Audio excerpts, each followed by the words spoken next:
right, welcome back. Part 2 of our Betty and Barney story. I wanted to say Barbie, although I know that is not correct. Yeah, I don't think Barbie is and we... No. But hey, David is on with us. He, last episode, if you remember, had to take care of some stuff with our uncle. Uncle's doing great. He's a lot better. And David's able to join us and be a part of this conversation, part 2. So before we do a recap and get into the next part, we're going to do our Florida Man story. And I have a wonderful Florida Man story shared by our awesome producer, Angela. So here we go. Florida man accused of driving to Space Force base in stolen truck to warn of aliens. I guess at least he went to the right place. Yeah.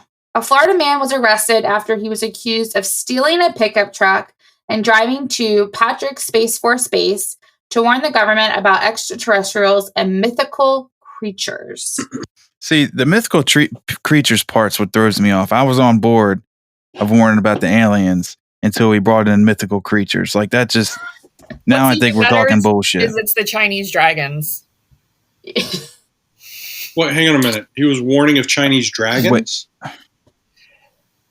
He wanted to warn them that the aliens were fighting Chinese dragons. Oh fuck. Well, I mean, that's an important warning. Chinese dragons? I don't want that shit overrunning America. Oh, no, that's not what happened. He was told by the president to warn the government there was U.S. aliens fighting with Chinese dragons. You know what? I almost... Well, if they're U.S. aliens, they're not aliens, right? If they're from the U.S.? I think that they're aliens who identify as Americans. Yep. Okay, fair enough. I'll go with that. But so the president warned... If they're aliens, they identify as Americans. So we're saying they don't have their citizenship yet. Because they're aliens? Or are they resident aliens? Or what's their actual status? So that's a good question. I don't know if he meant aliens as in like from outer space. Mexican or aliens as in from Mexico. Well, if he's flying to Space Force, wouldn't it be extraterrestrial aliens? But if that's the case, how would they be U.S. aliens? Because they're not from or live in the U.S., right? Maybe... Even if they're from maybe they want citizenship and they're just fighting on our behalf. I mean, who knows? Do we have allies on the dark side of the moon? I mean, they also could be aliens who are I don't know that there are allies on the dark side. No, but that's who's over there.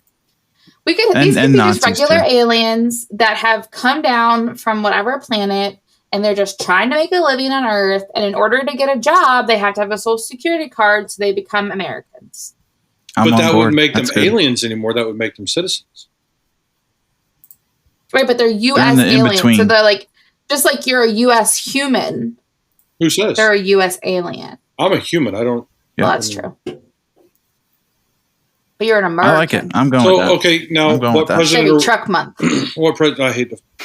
Don't get me started on that one. That's a whole different argument. What president? It doesn't say? It just says... It doesn't say. So that's a great question. This happened recently, so... It could have been Biden. Like, I fully believe that Biden probably would have told somebody. There's nobody on his cabinet listening. He just says the president. Then it's got to be Biden because they would have said former president if it was anybody who wasn't the president. No, he's the one that said the president. So we don't know what president he believes is the president. Oh. Mm-hmm. Oh, it could have been the alien president. There's a quote. Okay. The alien U.S. president. Yeah. Do you think they have a different president? No, I think it's Biden. If you are a listener and you are a U.S. extraterrestrial and you have a different president, write us at thewatersrundeep@gmail.com. Is that our email, Chris? I should know this. No, it's well, we have 2, and I haven't dealt with, but the main one is the Waters Run Deep podcast at gmail.com. I kind of like how you're just going to let her roll with that whole plug and not correct it. I probably would have just cut it out in post, probably. I fully believe that and Biden... that's why we have a producer. I fully believe that Biden was probably passing this information along because, honestly, I think he might be an extraterrestrial. Oh, speaking of Biden, you want to hear something funny? So you know how he the whole bike thing where he fell off the bicycle? Do you know that they've named that street or put like a sign up saying like this is where Biden fell, and there's people that are like falling on the ground off their bike and taking pictures. Yeah. So it's like a thing now. Yeah, it's like a whole thing. Yeah. That's amazing. Oh, yeah, now that's awesome. So when you fall off your bike, you're supposed to stay at Biden. Fantastic. Yeah. Yeah. I love that. That's fantastic. Another question, since half of our group here is women now. So if you're taking a class or doing something with a group of people and you have like an instructor or somebody that's talking to you and they refer to you and they say like, hey guys, let's come on over here and do this, or hey guys, let's get started on it. Just refer to everybody as guys. Yeah. Do you is that offensive? No. I mean, for me it's not, but it's like y'all. There's no gender. Or dude. Like dude has no gender. Yeah. I think that it's a colloquial term. So I think that it's like really common to be like, hey guys, let's do this. I know that like as an educator, so I used to be a teacher in like higher ed. I would try to not use that term and I refer to people as like, hey friends or hey peeps or whatever, like non-gendered. But I don't think I'm not offended if you're like, hey guys, let's do this. But I think that like, I don't think many get offended by it. But I know somebody that had to pay $54 to do an online course to take a sensitivity type training. And what's sad about it is it was probably intended, obviously, to better somebody. But he says, honestly, it was ridiculous. He says, which all those things, the acting's terrible. But also, he says, if anything, I learned how to, be more of a jerk or something. He says that, like the one part he said in a video was somebody calling like a tall person Stretch. And it was like, hey, Stretch, come on over here. It's like we couldn't do better than that to teach how to be sensitive. We had a huge guy in high school. We used to call him Big John. Yeah, Big John. I just wanted a different woman's perspective on that because I don't think it's personally, but you can pretty much call me anything and I'm not going to get offended, to be honest. But I know other people do, and I understand that, Where I work, Dave, my mom's ringtone for Uncle Jack is Big John. Is it really? Big John, and it plays. Yeah, I like that. That's hilarious. Well, like so, I teach like unconscious bias at work and things like that, and there's a lot of interesting information that talks about how you have to be really specific about sensitivity training, not sensitivity training, but training in like the world of like diversity, equity, inclusion, etc. Because it makes people aware of things, and then it makes them like feel uncomfortable, and so they're like, well, now I know what to do, kind of. So there's like there's a theory about it, and I can't think of what it's called, but it's interesting. But I also think that there's the conversation of like, hey guys, or you guys is a very colloquial term that we've created now. So we know it's no longer gendered, but I think that like, can we not use that word anymore? Being more specific could be. I don't know how to explain it. But I do, like, I actually don't usually use that term as much because I've been, like, trained not to, and I've, like, worked on it. But I'm not offended if somebody did it. I've been really catching myself because in the workplace I'm in now, it's all women not all women, but the majority of the people I work directly with are women. So I'm catching myself being, especially with emails and stuff, sending them out, that I'm very specific, and the thing is that I work with a lot of military and a lot of women military. So, and I still, when I send emails to them, man or woman, it's, good morning, sir, good morning, ma'am. And I've heard, I don't know personally, but I've heard that people can get upset and offended by that, Oh, it's because you're a lot of standard. Yeah, that's the military. Well, and that's expected with the military, but even people in the military could get upset of you calling them ma'am if they maybe identify as something else, you know?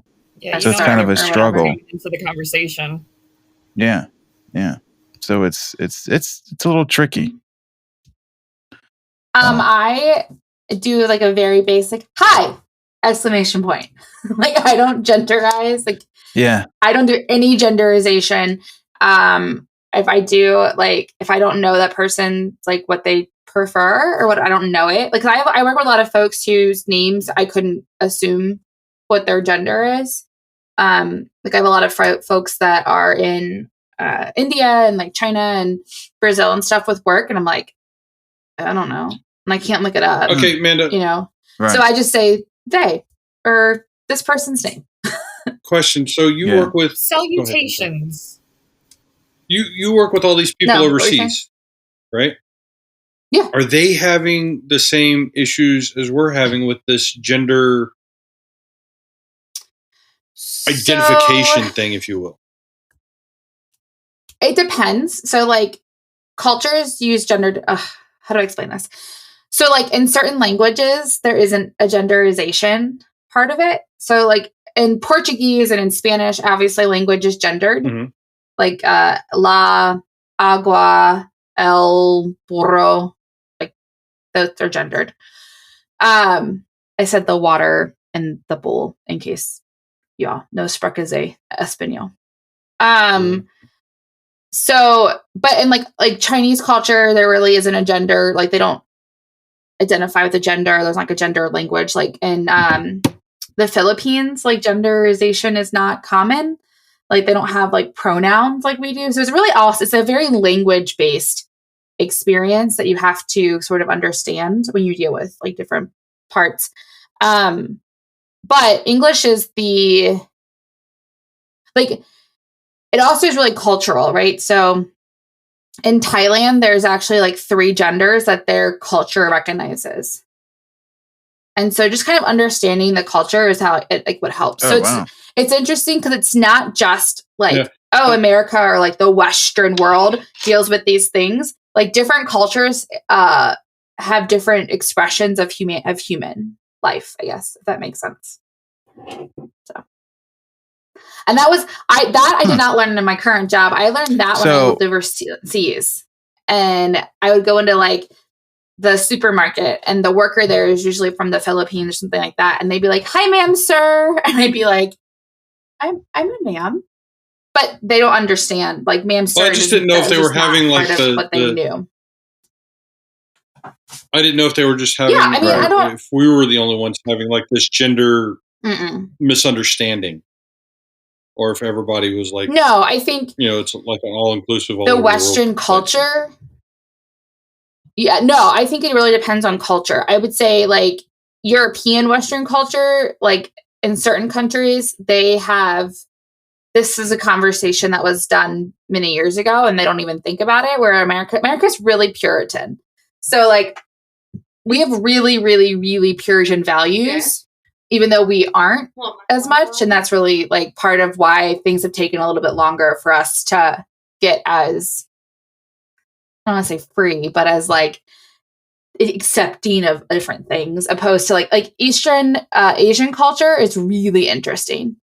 And like Taoism and the way that like the Chinese look at things is very different than like it's all very culture based. Yeah.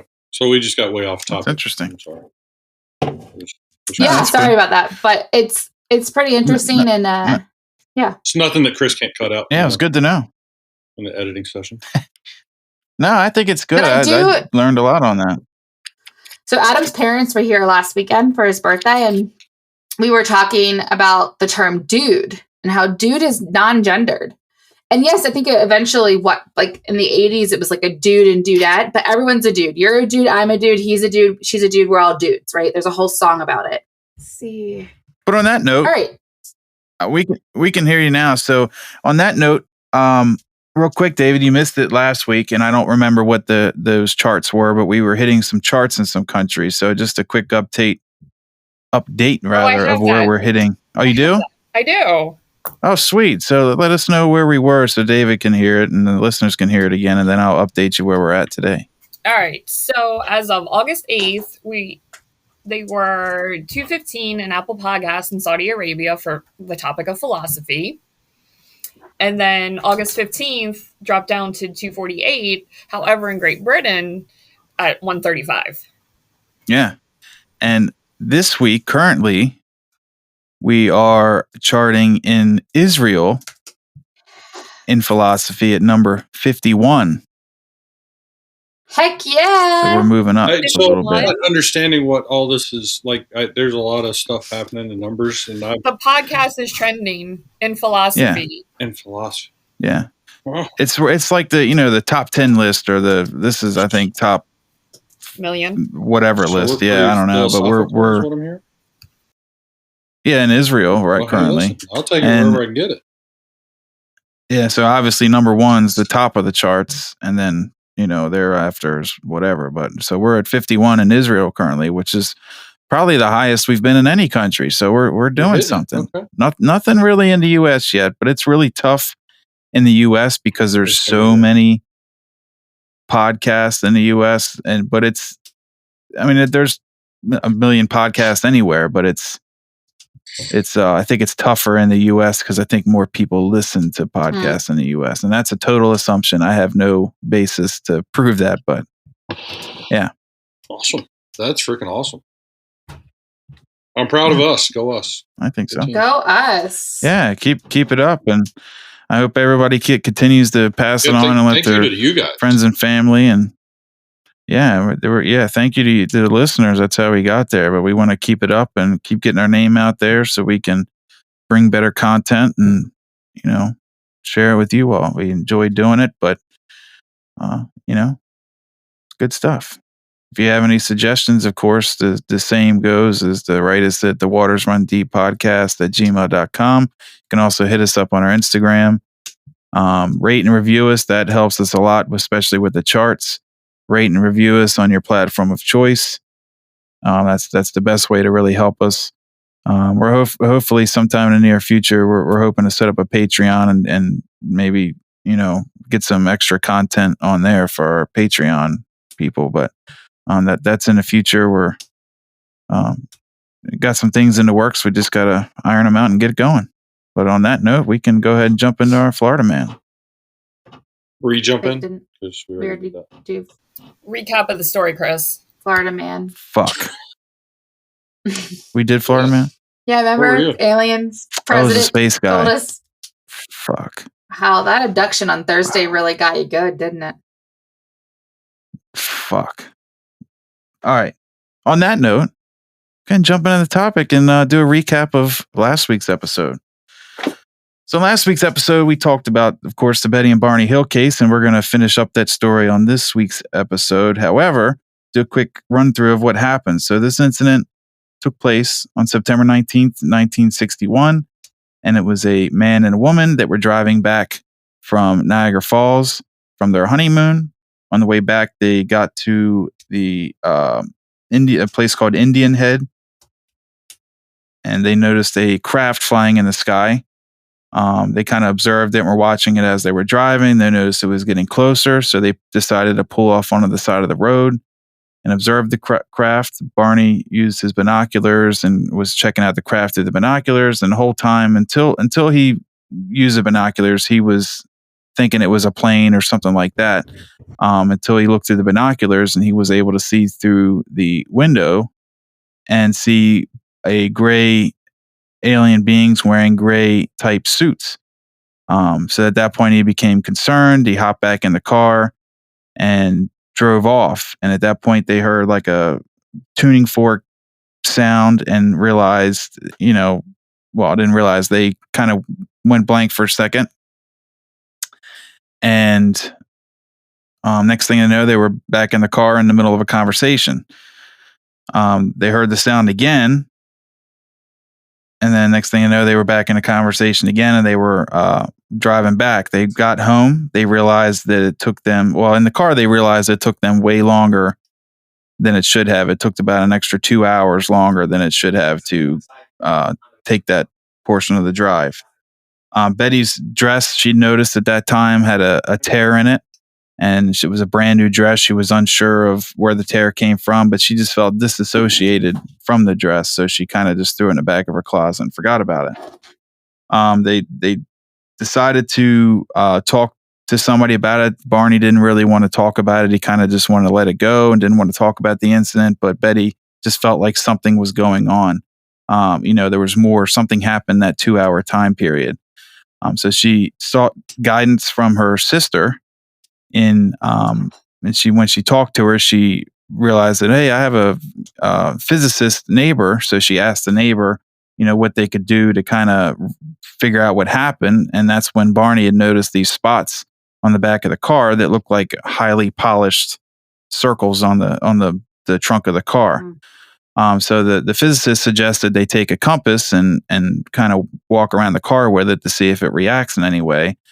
And sure enough, it did. It reacted over top the polished circles, and the compass would just spin in those areas. And the rest of the car, it didn't really do anything. So they became more concerned. They decided that they needed to report it. So they reached out to the local Air Force base and reported the incident. The Air Force base said that their radar person had noticed some crafts in the area, and there were some other local places, airports, that also had reported a craft in the area at that time.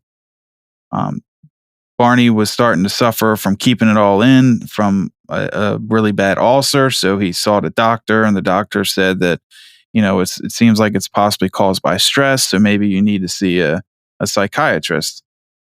They contacted a psychiatrist, and they picked a psychiatrist by the name of Dr. Simon, who was it was a colonel in the Army, and he was known for treating PTSD, and he kind of like spearheaded the hypnotherapy used for treating PTSD. Dr. Simon also wrote a book that Betty had read after the incident, but she kind of suspected the whole time that maybe they were abducted aliens, because she was having dreams that were kind of basically an abduction scenario, that she was having these dreams. So she kind of thought all along something happened. All right, so we're gonna jump back into the story at the in the middle of Betty's hypnoregression. So this is a recording of Betty during her hypnoregression. And once again, I know I said on the last episode, but I apologize for the quality of it. It was the only place I could pull the recording, so bear with me. But most of it's you can hear well, and what we can, I can kind of piece through and explain it. So here we go. They rolled me over on my back, and the examiner has a long needle in his hand. And it's bigger than any needle I've ever seen. And I asked him what he's going to do with it. And he said, just a simple test, it won't hurt me. And I asked him what. And he said he just wants to put it in my navel. So right there, she says he just wants to test her, and he's going to put it in her navel, if you couldn't make that out. It's just a simple test. I don't know, it won't hurt. Don't do it. And even though so he's saying it's just a simple test, and she's saying, no, don't do it. I know it's really hard to hear it. And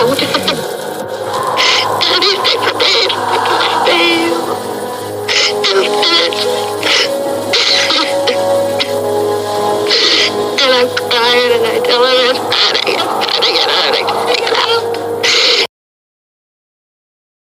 So there again, she's saying it's hurting, take it out. And then the leader, he goes over and he puts his hand, runs his hand in front of my eyes, and he says, I'll be all right. I won't feel it.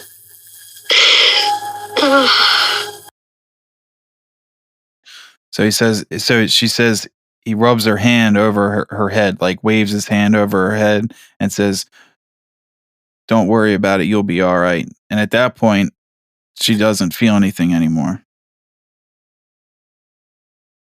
She said it was the leader that said that, yeah? Yeah, what she referred to him as the examiner, and she said that it kind of seemed like he was the leader, but she always referred to him as the examiner because he's the only one that actually did anything to her. But were there other than like were there others present in that area while the examiner was doing what he was doing? Yeah, there was other beings on there. Yeah. So they put a needle in her belly button. One that. Yes, yeah, that's what she reported, is that the needle went into her belly button, and that's painful because I don't like anybody touching my belly button. Like, I don't want you going near my belly button. I don't even like to get the lynch so out imagine of it. a needle going in there. My belly button's pretty deep, so that's a long needle. It is a long needle. I'm just curious as to. She did say it was. Visualizing when you're talking about the needle is that scene in The Matrix where they're trying to get the thing out and they attach that suction thing to his belly button and suck it out. That's exactly what I'm picturing. Is just that huge ass needle. Yes, I didn't even think about that. That's it. Yes. We'll have to see if we can find a picture of that and put it on Instagram. Yeah, definitely.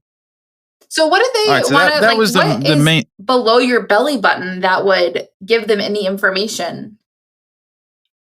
Well, she says later on that, they I don't think she said it per se, but I think the assumption was the investigators then and up to now that have looked into this is that it was something to do with reproduction. It was reproduction stuff. So they were trying to extract eggs from her or whatever. And that's what I was wondering. Yeah, because when you're born, isn't there a lot of DNA in your umbilical cord when it's cut off in your belly button? Yeah. Yeah, they suggest you eat it. Yeah. Yeah. So they may be going in there and pulling something out of that. Well, isn't the reproductive system somewhere in that area? Or is it lower? No, it's lower. It's lower. Go south. Yeah, it's like in your hips. Thanks. I don't carry those, so I know where mine's at. Yeah. So Barney also went through hypnotic regression as well. Barney was placed on a table, and this is during what he describes during his hypnosis. And I also have a clip that we can listen to of him going through his as well. So Barney was placed on a table, and they removed his clothes. Barney stated it seemed like the beings were interested in his muscular structure, so they were more concerned about his muscles and things like that on his body, and as well as his nervous system. He feels them using some sort of tool to press along his vertebrae, so some sort of object, metal tool or some kind of tool, and they kind of run it down the back of his spine. He laid on his stomach on the table, so he didn't feel any pain or pressure at that point. Maybe a little bit of pressure from the tool, but he didn't feel anything too disconcerting. And here is him during his regression. But I'm afraid to open my eyes because I am being told strongly by myself to keep my eyes closed. And there again, this is him from the beginning of the event. This is him recalling the beginning of the event of the abduction. I don't want to be operated on. You don't want to be operated on. What makes you think of an operation? I don't know. And that was Dr. Simon, by the way. Wait, they were going to operate on him, or he just felt like that because of how what he was laying on? Yeah, well, it kind of jumped there a little bit. It was him saying he didn't want to open his eyes. He's being told, don't open your eyes while he's laying on the table. And he because they're running that tool on his vertebrae, he just feels like he's about to be operated on because of his surroundings, laying on the table and then running the tool on his back along his spine. He feels like he's going to be operated on. Is also reported, I don't have it in recording, but it was also reported that they placed something in Barney's anus and then removed it very quickly. So they inserted something into his rectum and then ripped it out quickly, whatever that does. Is there a popping sound? Holy cow. Yeah. What'd you say, Dave? Yeah, so he did say if there was a popping sound when they did that. Pucker. He did say, yeah, he did say it was not very painful. The beings then placed a cup-like device on his genitals. So they placed some sort of cup device on his penis. Have you ever had and cupping the beings done? Extracted it.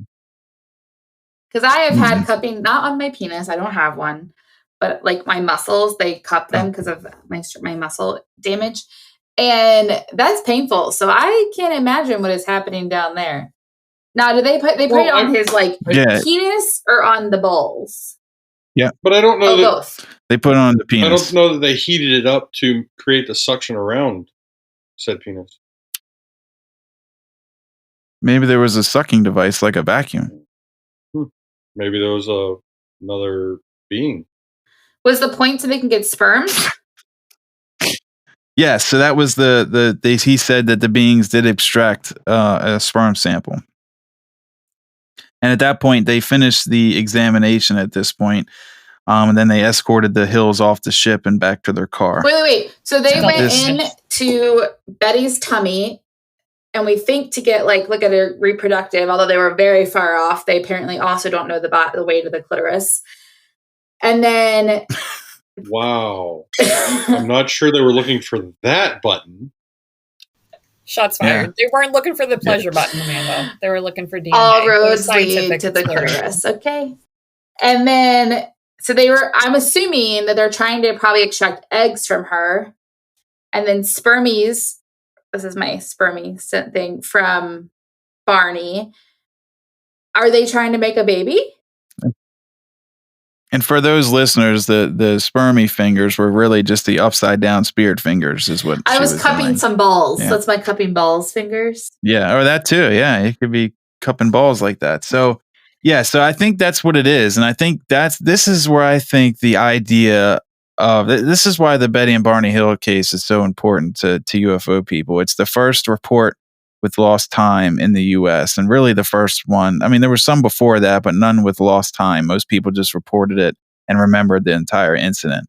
But there was a lot of things that came out of this case as well. What also came out is the idea of the small gray aliens with the almond eyes, the picturesque alien that everybody thinks of when people talk about aliens. That came out of that. And then also, I think also the idea of the anal probing or, things of that nature that was associated with alien abduction. That isn't as much now, but still a little bit. I think that also came out of this. So, and then also the idea of aliens abducting us and the idea of to reproduce or some sort of genetics thing going on there. With the anal probing. Now, did they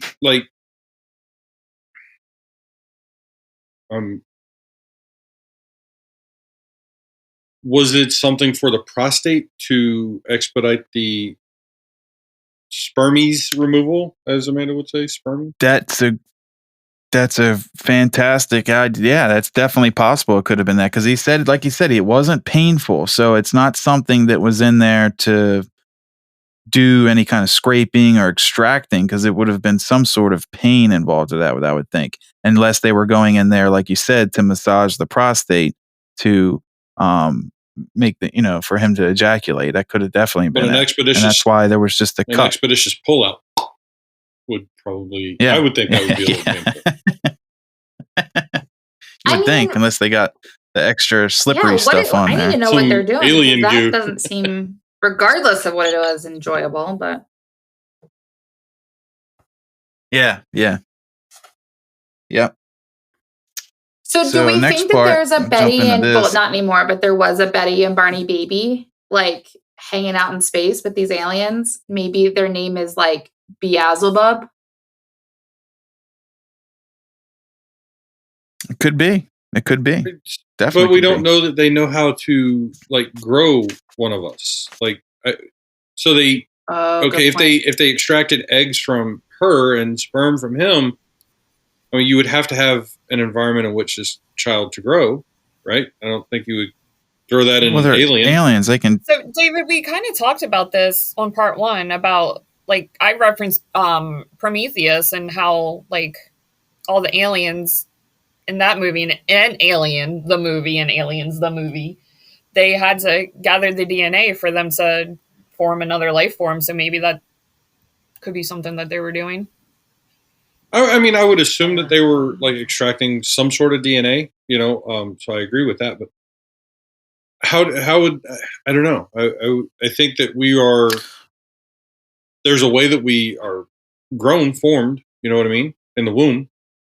So you and me, baby, have something, nothing but mammals.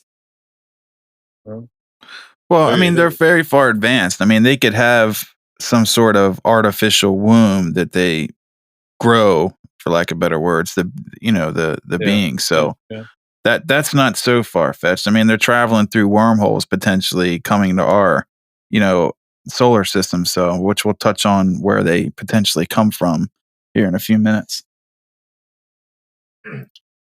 So we would jump in. This is where I think more of Betty's encounter, her talking about her encounter. So we'll go ahead and listen to this.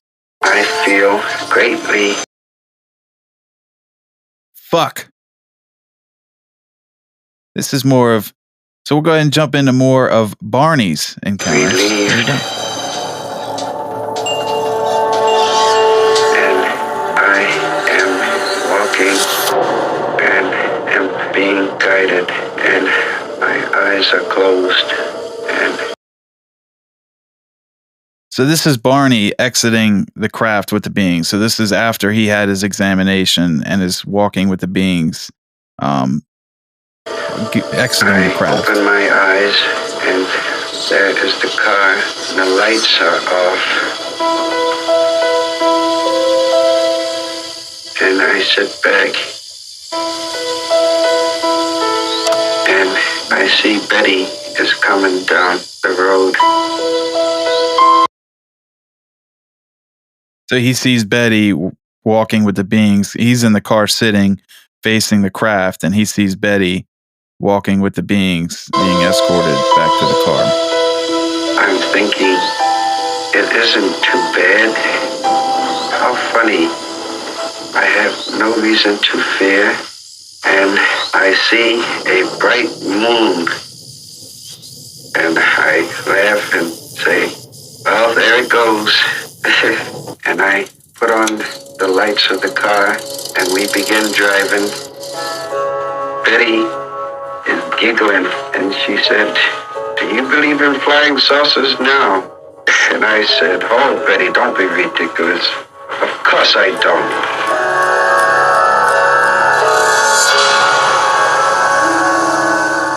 I did not want to say what I really believed. What did you really believe? I believed that we had seen and been a part of something different than anything I had ever seen before. So yeah, that was him explaining, the aftermath of the event. So Dr. Simon believes that Betty's nightmares may have contaminated their recollection of events. So granted, they were, like I said in the last episode, they were both separated during their hypnotherapy. So they weren't in the same room listening as the other one was, hypnotized or doing the regression therapy. He doesn't say he doesn't believe the events occurred, but he cannot rule out this psychological possibility of her dreams contaminating, because she's so hardcore thinking something happened during that amount of time because of the dreams she was having.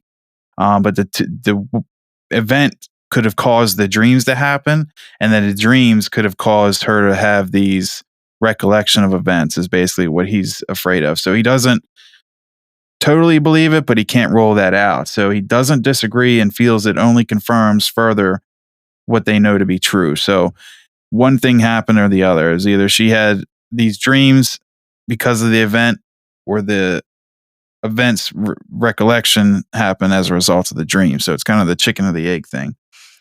So after feeling much better for having confirmed what they know, because they kind of took it as, after hearing the recordings of them being hypnotized and hearing what happened, during that period of time, they feel good about themselves. It kind of begins the healing process because they've confirmed what they've thought. So the Hills decide at this point to keep what they have, what happened to them, secret. So to not go forward with anything, just keep it a secret and move on with their lives, continue doing what they're doing, back to working their jobs. Both of them are involved in NAACP and civil rights. So they continue down that road. So the fall of 1965, this is 4 years after their alleged abduction, Betty and Barney had moved on from the abduction, and Barney was still, like I said, involved highly in the civil rights movement. On October 1965, the Boston Traveler, it was a newspaper. I'm not sure if that newspaper's still around, but at the time it was a big newspaper, and they print a 5-part series detailing their UFO sighting and their hypnosis sessions. It basically took an event they were only sharing with a small group of people and pretty much shared it with the world. John Luttrell received confidential information from a friend of Betty's. So a friend of Betty's, I guess she had knowledge of the recordings or had copies of the recordings possibly, and pretty much spilled the beans to this John Luttrell guy. And he wrote a huge 5-part series story on the event. So the woman told Mr. Luttrell everything she knew about the encounter and the hypnosis session, and he then contacted Betty and Barney and asked to interview them for the story. And of course, Betty and Barney declined and stated they do not want this story told. So they didn't want to, like I said, they had moved on from the event. This was 2 years roughly after their hypnosis sessions, and they were just done not wanting to deal with it anymore. So it was found later that Mr. Luttrell interviewed 12 to 14 witnesses who also had seen a craft on the same night. Unfortunately, the others would not allow, So he interviewed these 12 to 14 people who also saw a craft that night, but unfortunately their editor would not, or his editor rather, would not allow them to be included in the story. Is that because they weren't abducted, or they could just have been like story chasers? I don't really know. I couldn't really find any. I be honest with you, I didn't dig that hard for that piece of it because it kind of was. It's an interesting fact, but it was almost kind of like thrown in there in this thing I was watching as an after fact, and I never heard that before. That there was other people besides the radar person that had seen a craft that night. So I was kind of didn't really understand why the editor didn't want to include that fact unless they couldn't corroborate it, and that could have been it. That they couldn't get like official statements, from them and include them by name in the book. So it was kind of like a, potentially looked at as cannon fodder. That they just do that in a story to prove their fact when and it wasn't as believable. No, I think. Correct me if I'm wrong, Chris. Isn't this like? As we progress with the newspaper and stuff like that, didn't they use that to kind of kill Betty and Barney's progression with the NAACP and all that stuff and make them look crazy? Yeah, they kind of tried to use that because I had said in the last episode that it seemed like the direction Barney was going, he kind of seemed like he had political ambitions potentially, maybe just locally, but some sort of political ambitions. And I think it was I know it was being used to kind of tarnish them a little bit. You know what I mean? It definitely wasn't a good look because in 1965 to be claiming you were abducted by aliens. And then so my thought there is, okay, you don't want to put these other people into this news article to corroborate their story and not be able to, crush his political ambition. Right. Right. Is it a common thing right now to be accepted to be abducted by aliens? Like, are people a little bit more forgiving now? Well, I mean, we've accepted the I definitely fact that think that been abducted by aliens, and I think our listeners would too. Me or Christopher? You. Oh. News to you? I didn't remember this. Maybe you need some. That's the whole point. Yeah. Maybe you need some regression therapy. Yeah. Maybe that's what my dreams are telling me. So, David, what you were just saying, like, the whole Barney political thing too. It's also, they were like one of the first biracial couples, so having other people corroborate this, it's kind of hard to do. It's like, because the whole civil rights, Amanda, help me. Civil rights. The whole civil rights period at that time wasn't accepting of that. Yeah. Yeah. And I knew there was something in there that that they wanted to toy with. They wanted to kind of make them look bad on. And I thought I remembered something like that from one of the previous episodes that we talked about Barney and Betty. So yeah, that makes sense. That's what I was, I guess, after. Thank you, Angela. That, and there's, I don't know, Chris, if you read this too, but on the history.com page that talks about the abduction, about, the Cold War tensions during that time too. Yeah. That was definitely going on there, as well. That definitely Cold War was during its heated moments at that time. So that, of course, had a piece of it too, because I think the military and the world in general feared that it could not be aliens. It could be, Russians with, advanced technology. That's just, so October kind of throws everything into a loop. Why are they going up his butt? Why are the Russians going up Barney's butt? Right. Apparently, Russian interrogation is very seriously hard. That's a good point, man. That's a good point. Barney said it wasn't painful. Even with the we don't know what Barney does on his free time. Good. Maybe it's just normal. This is true. This is true. Yeah, I don't kink shame. As long as you're not hurting other people, or as long as it's consensual, knock yourself out. Pineapple is a safe word. Pineapple is a safe word. Yeah. So, October 27th, 1965, Mr. Luttrell goes on the Fred Cole Show, which apparently is a popular show back in those times, which I'm not familiar with it. And Mr. Luttrell explains why he wrote the story, even though Betty and Barney requested not for him to go forward. So here is that. These people deserved every single consideration. But then, where do you draw the line between maintaining a certain degree of personal privacy or the public's right to know?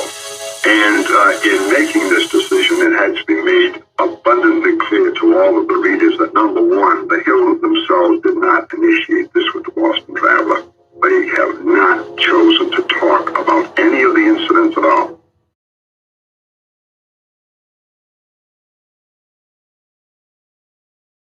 So as you heard, that he was very stern. I wanted everybody to understand that the Hills were not involved and had nothing to do with this interview. So the story and Mr. Luttrell's interview forces the Hills and their family into the limelight. So this kind of it's a big thing back then, and it causes them to be the hot topic and big celebrities. So according to their niece, Kathleen Marden, who is a big time UFO investigator, especially this case. I know she's at least written one book on this case, but she may have written multiple. But she's a big time UFO investigator, and she was a teenager when this took place, and is actually the daughter of the sister who was called in the beginning of the story when they were trying to figure out what to do to report it. So were Betty and Barney like the Kardashians? Was it like keeping up with the Hills? In a sense, yeah. I mean, they had guest spots on shows like Who's That? Or it's like a show. It's called Who's That, where they have three people on the stage and they're all named Barney Hill, and you have to pick the real Barney Hill. Yeah. Basically, I can't remember what that show's called, but he was a guest on that show. I mean, they were doing stuff. It wasn't the Who Was. And like they asked questions. They had to guess which one was the astronaut or whatever. Okay, I would watch that one with Barney though, because I'd have so many questions. Yeah, I saw clips of it in the one of the documentaries that I watched, and he looked so awkward, like he was, obviously nervous. This is all new to him, but you could definitely see that he was nervous. So according to the niece, the entire family had sat down to discuss what to do now since they have been thrusted into this public eye. It was decided that since it did in fact happen, the abduction event in their eyes, they should come forward and talk about the event that occurred, so not kind of just sit on the sidelines and let somebody else tell their story. They need to get in there and, grab the bull by the horns and ride it out and make sure the story is told, true and by their mouth. So Miss Martin, as I said, the niece, is an advocate for UFO and UAP disclosure. So that's the new fancy word for, instead of calling them UFOs, they call them UAPs, which is unidentified aerial phenomenon instead of unidentified flying object. Pretty much mean the same thing, but it's a new fancy word.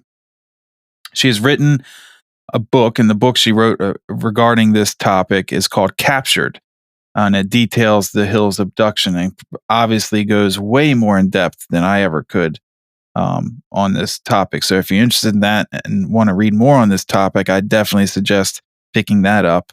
Once again, it's called Captured by Kathleen Marden, Marden. And she also regularly appears on UFO shows. So she comes on Ancient Aliens sometimes, and a lot of these other UFO documentaries are out there. She's a guest on quite a bit. So the Hills cooperate with an author to write a book detailing the abduction. The author's name is John Fuller, and the book he writes titled or regarding the incident is called The Interrupted Journey, 2 Lost Hours Aboard a Flying Saucer.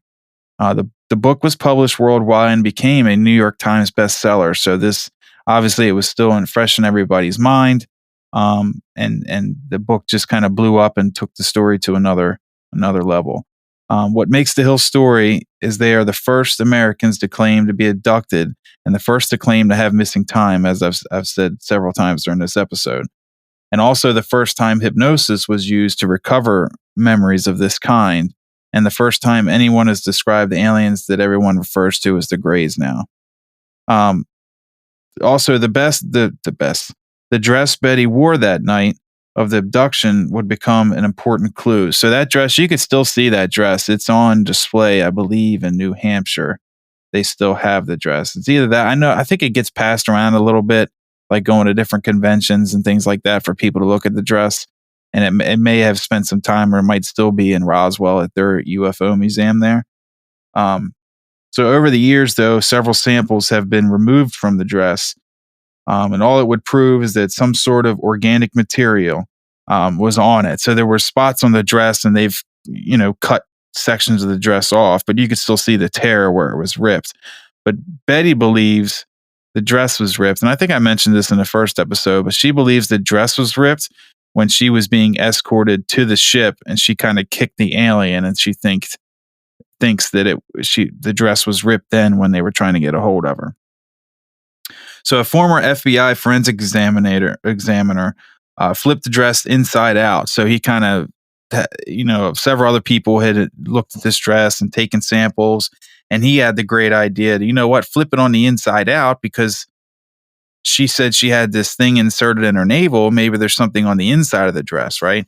So he flips it inside out and notices 3 dots on the inside of the dress in the section of the abdomen. So where the abdomen would be, so right around where her belly button.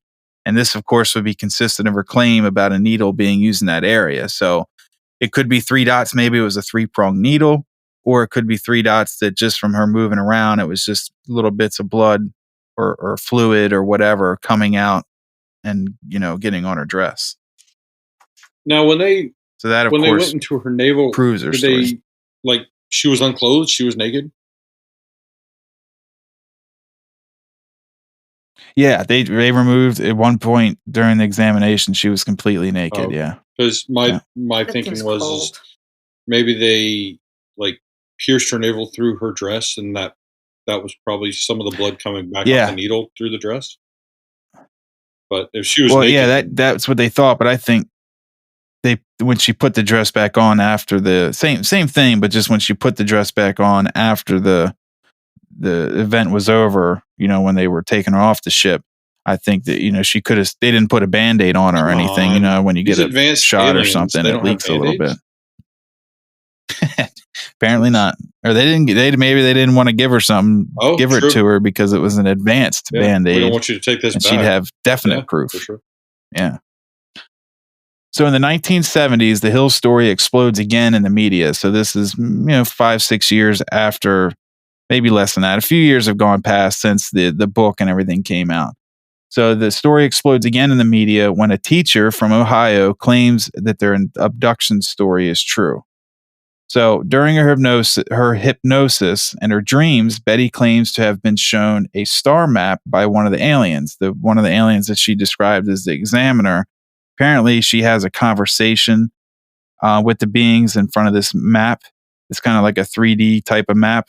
And the conversation wasn't long. It was very short. And, where do you come from? And she had asked him, or he had asked her, well, can you show me on this map where you come from? Of course, she couldn't. And she told him that, or he told her rather, and I screwed that up big time. That's like so confusing to follow. So during her abduction, she claims to have had a discussion with the alien she referred to as an Examiner in front of a 3D map. So during that time, she asked the Examiner, where do you come from? And he says to her, well, can you point on this map where you come from? And of course she cannot. He, in fact, shows her anyway and kind of points to this area on the map. And she's able to draw this part on the map that she saw where he said he came from. So the being... I fucked that up. So here, we'll listen to a portion of the teacher describing how she discovered where they came from.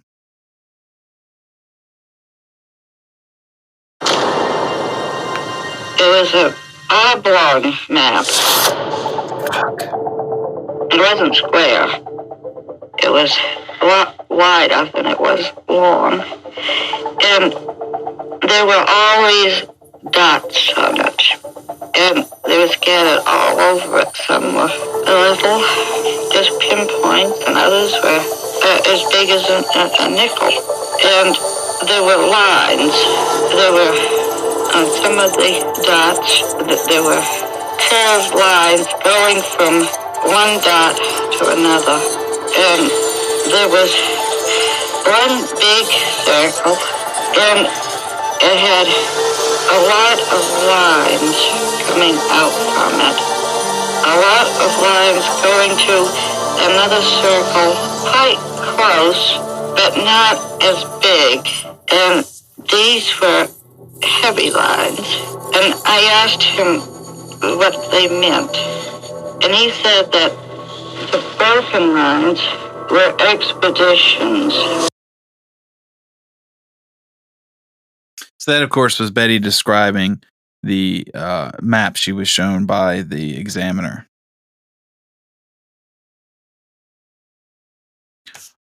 All right, so Dr. Simon asked Betty to draw what she remembers. Lines from here, lines from there. So what? Pretty much, to describe it a little better, pretty much what it was is basically picture a map of the stars. And then between each stars, there's like the lines. Hollywood and basically stars, these lines, like Goldie Hawn. Is that weird? That's the only star I can think of. No. Barbara Streisand. Yeah, that is pretty bad. I'm surprised you didn't reference the new Avril Lavigne one. What? I didn't even know she had one. Betty White, folks. Come on. Let's go for real stars here. Okay, that one makes sense. I was like, Avril Lavigne? Yeah. I thought she was dead. Yeah, I didn't know she had one. Shit. I mean, no. That's a whole nother podcast. That is a really good podcast theory, because there's a theory that she is dead and someone's replacing her. But that's a whole other conversation. Yep. Oh, wow. I didn't know that. Invasion of the Body Snatchers. So the lines were describing like trips that they've taken, expeditions the aliens have taken between these stars. So she draws the map, and when she drew the map, and it's kind of forgotten about. It wasn't a big portion of the story. It was featured in the book that was written, but it wasn't really thought about. So in 1974, the Ohio school teacher named Marjorie Fish claims to have deciphered the map Betty had drawn. So she claims she found the star system where the aliens originated from. And Miss Fish stated Miss Fish studied biology in college and was an amateur astronomer. So she was a biology teacher, but she also was really interested in astronomy and kind of did that as her part-time gig, you know. She also had an extremely high IQ, so apparently she was extremely intelligent. Miss Fish saw the map drawing in the first book. She was skeptical of the whole event, so she was kind of like unsure that this whole thing really happened. But she thought if the aliens did exist. Did Chris just die? Did you pass out? Are you okay? No, I'm trying to read my own fucking hand. I thought you passed out and hit your head on the freaking water. We heard like that. Oh, sorry. But she thought if the aliens did exist in our galaxy, she might be able to find it. She made a 3D model of the map using fishing line and beads. And it wasn't a one and done either. She drew the map, or sorry, the map, she used the map drawing itself to make like a 3D map using fishing line and beads. And this is her describing what she did. I set up a number of criteria when I started the search. One was that the sun had to be in the pattern and it had to be one of the stars with a line to it because the one Betty called the leader had said, where are you in the map? And indicating that the sun was in the map.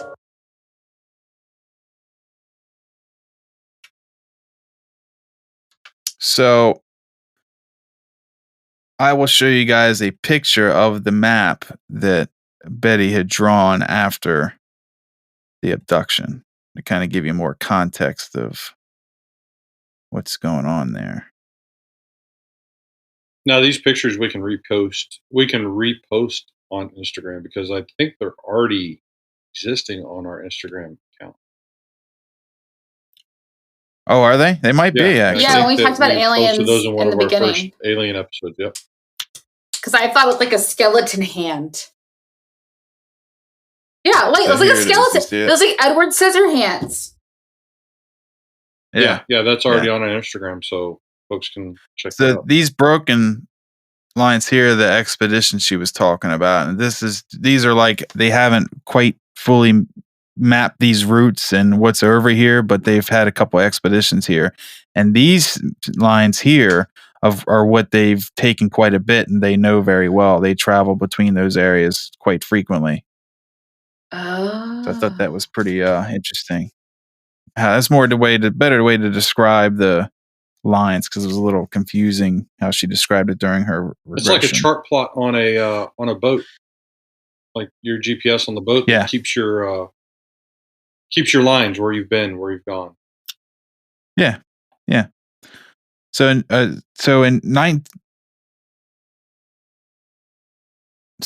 I fucked that up. A new set of star data was released, and after 14 different attempts and models, she finally had a match. So she finally had a match of where the stars are actually from. So we'll go ahead and listen to this or explain it a little better. For a long time, I had the feeling that I had sort of... Fuck. So sorry, that's not it. She's already explained all that, so I have to cut that out. I'm tracking on these recordings. Hold on. The pattern, and it had to be one of the stars with a line to it because the one Betty called the leader had said, where are you in the map? And indicating that the sun was in the map. All right. So we'll cut that out. So according to the match that Miss Fish found, the aliens originated from the Zeta Reticuli star system, and it's a binary star system located about 39 light years from Earth. And these stars are similar to our sun, and they are called main sequence stars, and they're the right age and temperature. If there are planets residing around them, it is definitely possible that they could support life because the planets would be what they call the Goldilocks zone to support life. So I thought it was pretty fascinating because there's a lot of I guess you could use the word conspiracy around the Zeta Reticuli star system. There's a whole nother topic that I would love to get on regarding slightly regarding the Zeta Reticuli star system is what's called Project Serpo, which is talking about when basically after the Roswell crash, an alien lived. One of the aliens lived, and it was called Eben 2, and Eben 2 kind of like spilled the beans on alien life to the government, and we actually made a deal with his kind to do like an exchange program and send 12 of our people to the Zeta Reticuli star system where they're from, planet Serpo, and they would send, aliens to us to live on our planet. And there's a whole story behind that, and it details it from a whistleblower, and it details it like in depth of what happened during that. And it is unbelievably fascinating to me, whether it's true or not. It is a fascinating story, and I hope to make it a topic in the near future. Like, it's so interesting to me. I recently ordered a book that details the Project Serpo. It's a book written by Ken Lanston, and he's pretty much the expert on that. And he's the one that spoke to this guy named Anonymous, and kind of Aston, Chris. What'd I say? You said Ken. It's Len. Len Caston. Damn, what am I? Okay, but Len can't be his like legit first name, right? Like, it's got to be like Leonard, Lenster, Lenny. I would think. Just because you would definitely switch the first letters doesn't mean somebody else wouldn't. Touche, Dave. That's pretty racist. Oh man, Amanda. Like, that's right there. I mean, what do you have against the Lens of the world? Yeah, very namesist. I just don't believe that's their legit name. I think that that's a nickname. I'll just bringing in the hate to the podcast. All right. I know. I always do. So, of course, the Betty and Barney Hill case, it lives on. People are still looking into it, still investigating it, but that's pretty much the facts that are out there now for the most part of what happened. Barney, unfortunately, died in 1969. He died on February 25th of 1969 at the age of 46 years old. So he was young. Barney didn't really hang around to him. Yeah. Betty actually died in October 23rd, 2004 at the age of 85. So she kind of lived about twice as long as, yeah, that's right. It is. Sure is. So at this last recording I have is like one of the last, not the last, but one of the last recordings of Benny describing the events that happened to her. Like, just briefly describing, how she feels after the fact so many years later about the event.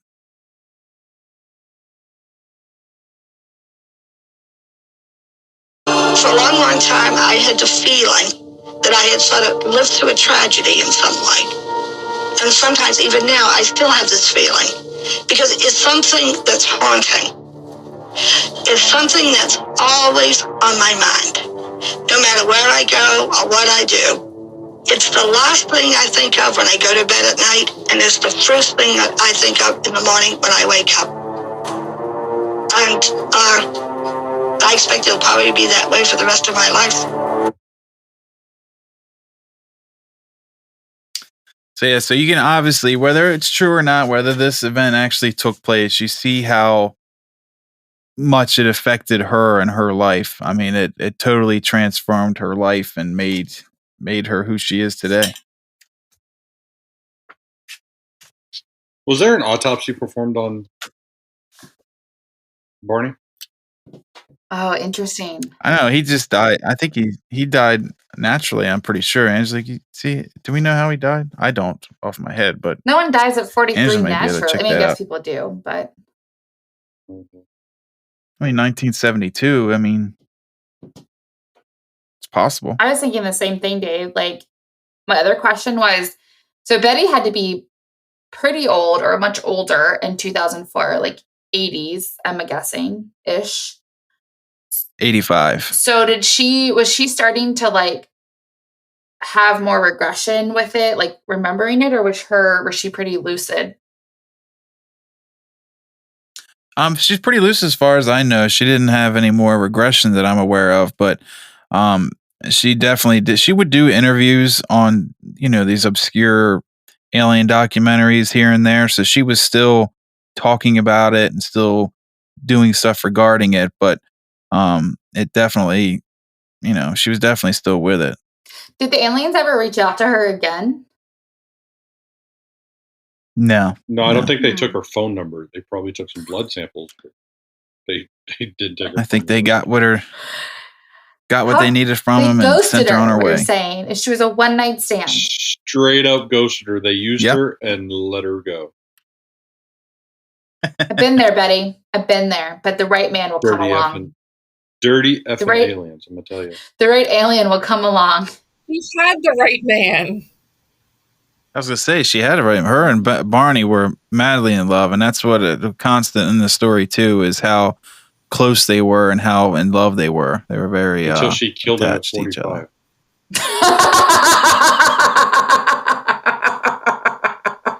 Smothered him in his sleep. If you talk about those aliens one more time.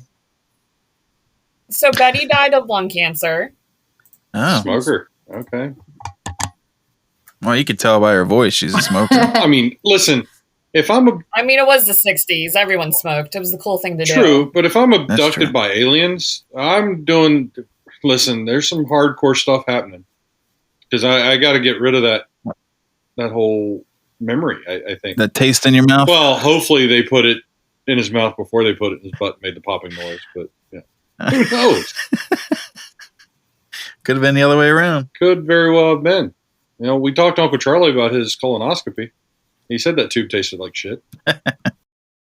Hey, it's an awkward feeling to feel during a prostate exam? Never been there yet, but go ahead. 2 hands on your shoulders.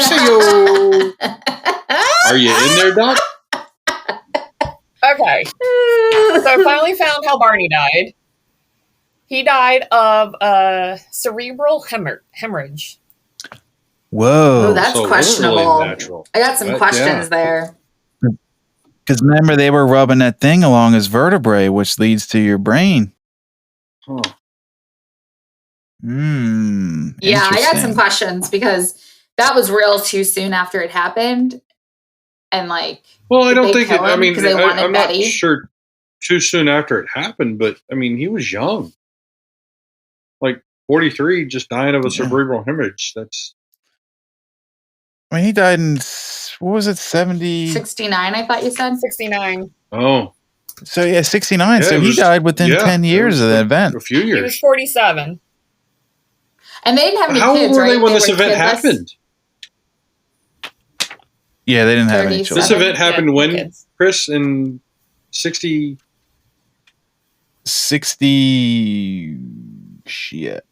What was the question? How old were they when this event happened? 65. So I'm sorry. They got married in 1960. So what, 61, Chris? I think yes, it's happened. Yeah, September 19th, 1961. So that wasn't even 10 years. That was 8 years after this happened. Yeah. Yeah, that's what's crazy. I didn't even put until just now. I didn't put that together that it happened that soon after his. So Amanda, going back to your question about if he had children, he had a previous wife and they had 2 children. Okay. Oh shit! I did know that, and I think I mentioned that in the first episode. Actually, I think I remember that. Okay, my other question is, do we think Barney actually died, or did his body just die, but his spirit went to live with the aliens? Well, clearly his spirit and sperms are living with the aliens. I would consider every... He's a floating head, just like on The Simpsons. I would consider every dump of my sperm my spirit. Oh, Dave, come on. We had a conversation about things you can and can't share on the podcast. I never said where I dumped him. I just said... Never mind. Oh, boy. No more topics about sperm for David. Oh, come on. Sperm's fun. As we're talking about sperm, when Chris was showing the image that Betty described, I thought it looked like a penis and ejaculation. Thank you. I'm not the only one. I was looking at it. I was not going to mention it, but I saw it and I was like, oh boy. Yes. Yeah, it definitely does. That's all I can think about. Cannot unsee it now. Yeah. Angela, how you feel about just me having spermy talks? I'm used to it from her. I feel like we've opened the sperm flood doors. Heyo! Man. That's what happens when you touch the prostate. A face full of sperm. So that is the Betty and Barney Hill case. On that note. That's good stuff.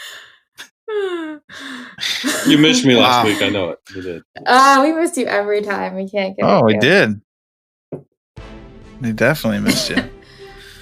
So I want to thank everyone for listening and tuning into this week. We're definitely in the mix and hopefully to start pumping them out more than we have been recently. I want to apologize to the listeners. We've been slacking putting the episodes out, but I'm hoping to step my editing game up to get them out there quicker after we record them. We'll see how that goes. You know, life happens and we all have full-time jobs outside of this. This is definitely something we enjoy to do and we hope to get them out there quicker. Definitely, though, what helps us the most is rate and review on your podcast platform of choice. And tell your friends, tell your family, let them know. Tell them to check us out, especially if they're into conspiracies. Yeah, that's it. Awesome. Well, thanks, Chris. And we're looking forward to our next topic. Thank you, Angela, for not quitting on us after the second episode with us. Here's to a long relationship, but we'll see how it goes. No guarantees. Don't quit us, boo. Don't quit us. Don't quit us. Don't leave us. We have really bad separation anxiety. It. It's good. Really bad. Like I said, we turn into stalkers. If I get attached to somebody, can't go. I mean, we're like aliens. If we can find you, we're gonna probe you and needle your belly button. Oh boy. You're like Isla Fisher in Wedding Crashers, because I'll find you. I tell them that every time I'm like, if you leave me, I'll find you. So remember that, listeners. If you leave us, we'll find you.